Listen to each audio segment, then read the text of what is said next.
taong para bang kinamayan mo. Pagkatapos yung hindi man lamang i-offer yung buong kamay, hindi ba ang feeling mo parang nireject ka? Tama ba ako? One touch can give a feeling of rejection. Because it's a language of love. Pagka ang isang tao ayaw magpahawak sa'yo, that is actually made you mayroong konting rejection yon. Right? Because it's a language of love. Kaya nga kailangan maingat ka din dyan. Alam niyo kung bakit? Pag inabuso yan, pagka may mali siya yan, babackfire sa'yo yan. Even words of appreciation. Pagkapag nambobola ka lang, magbabackfire yan. Kung hindi ka sincero. Kapag napag-alaman na ikaw hindi sincero, kung sinungaling, sira ang pangalan mo. Lalo na sa pagpapahayag ng pag-ibig mo sa isang tao. Pag-ibig hindi lang pang babae, pang pamilya yan. Anak, apo. At alam nyo, kadalasan ng mga nawawalan na ng touch, yung mga matatanda.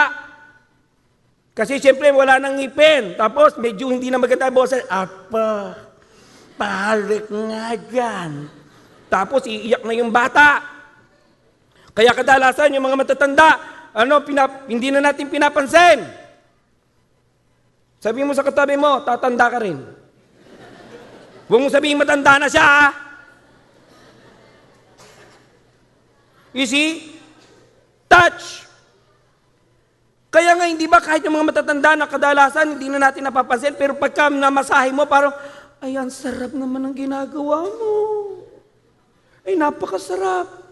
Kasi alam nyo, para kasing nandoon yung nararamdaman nila kung gaano sila kamahal kapag sila namamasahe. You see? What's this? This. Ito, yung middle finger. Time. Yan ang unang-unang natatouch pagka nagta-time out ka, right? Time. Quality time. Meron po akong case sa inyo. Merong mag-anak nasa sala.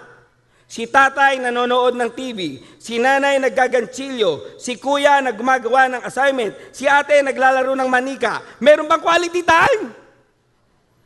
Wala. Ang quality time is when you give upon a person undivided attention. Undivided attention. Ako'y meron akong kaibigan. Dinate siya nung kanyang boyfriend. Abay, habang kumakain sila, nag-ring yung cellphone. Sabi, sige, magsalita ka. Makikinig ako. Text ng text. Abay, wala pang 1 linggo, binasted na niya. Bakit? Abay, kasama siya para bang hindi siya kasama. Paano yung text? Alam nyo, yung cellphone na yan, it can be a relationship breaker. Or a relationship builder, depending on how you use it. Pag kasama mo, mahal mo sa buhay, kailangan, yan ay tatago mo. Kung nasa negosyo ka, kasama mo yan.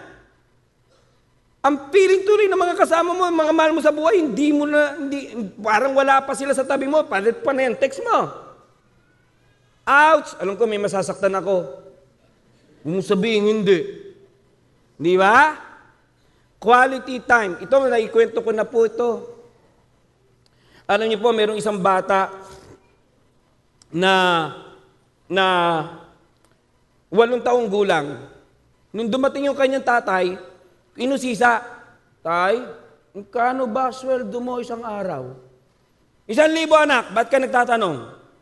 Tay, pwede bang makautang ng 500? Ba naggalit yung tatay? Halika nga, bata ka. Saan mo narinig yung salitang yan, ha? Alam mo ba ibig sabihin ng salitang utang, ha? Sino-sino ba mga kasama mo at nagkakaroon ka ng mga ganyang kaisipan? Ha?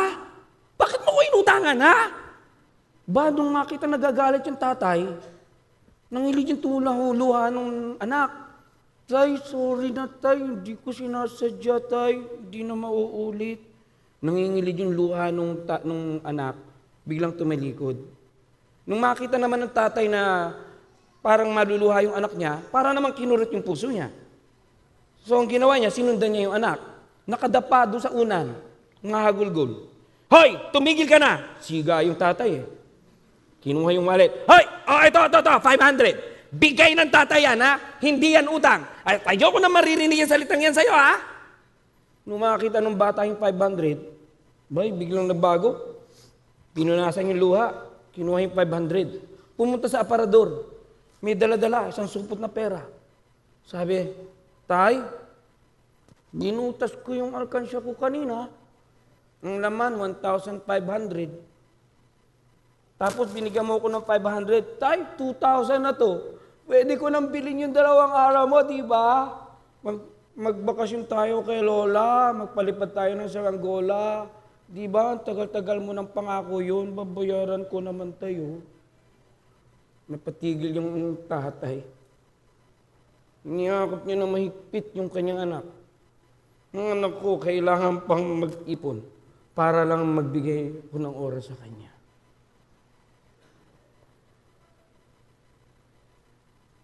Kailangan ng mga anak natin.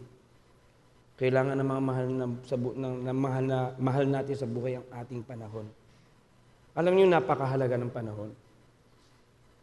Ang nakakalungkot pong kalagayan ng Pilipinas ay napakaraming nawawala sa bahay dahil lang sa economic reason. Pero alam niyo po, marami ring nasisirang bahay, nasasirang tahanan dahil lang sa absence o kawalan ng quality time. Alam niyo po ba, research shows na 80% po ng mga mag-asawang namumuhay ng matagal na magkahiwalay, nasisira po ang pagsasama. Kung hindi man masira ang pagsasama, sira ang relationship sa anak, hindi makontrol ang anak dahil walang quality time. Alam niyo po, in my pastor's heart, ako po, pagka meron akong member na lumalabas po yung kanilang tatay o nanay, as much as possible po talaga, I discourage it. Dahil hindi maalis sa isip ko yung sinabi ni James Dobson. Ang sabi niya ito, no amount of success can compensate for failures in the family. No amount of success can compensate for failures in the family.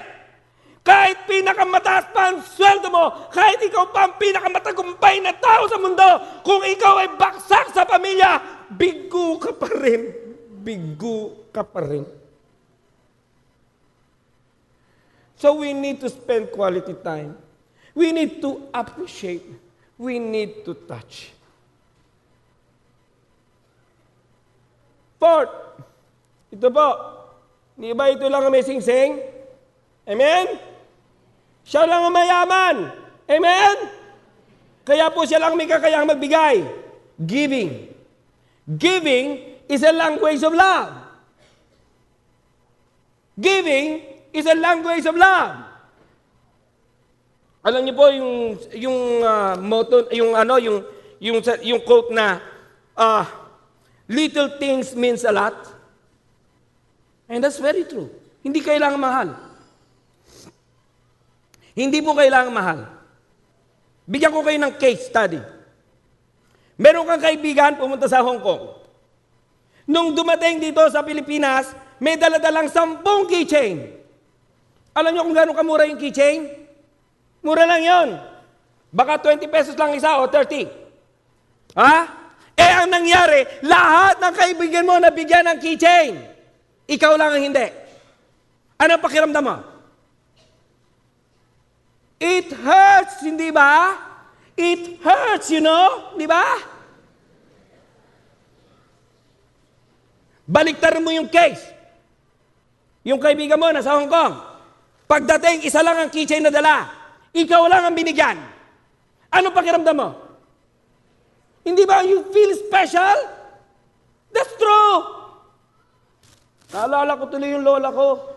Sa tuwing nasa labas ako, kahit anong makita ko, meron isang malaking bayabas, bibiling ko yun. Paborito niya yung mani. Wala na siyang ngipin, pero didikdikin niya yon para lang talaga makain niya yung mani. Kahit maliit na, ano ba yon, yung peach pie sa Jollibee, iuwi ko yon.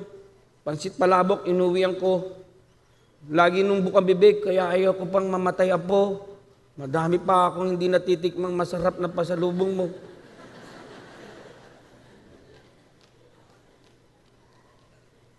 Alam niyo po, naiiyak ako sa tuwing maalala ko, lola ko.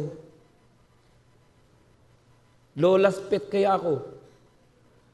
Hindi siguro kaya ako lola's pet because little things means a lot. Meron pong kaibigan ako, siguro kilala rin ni Dave. Eh, alam niyo, medyo malambing din yung kaibigan ko yon. Pagka po tapos na yung church, kukuha yun ng isang bulaklak dito sa altar ng church ng IBC. Tapos bibigay sa nanay ko.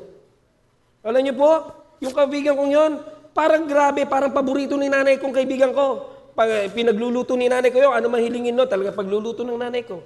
Why? That friend of mine has become special to her because little things means a lot. Maliliit na bagay. Akala mo walang pakialam, pero napakahalaga. Now, fifth, service. Maliit lang yan.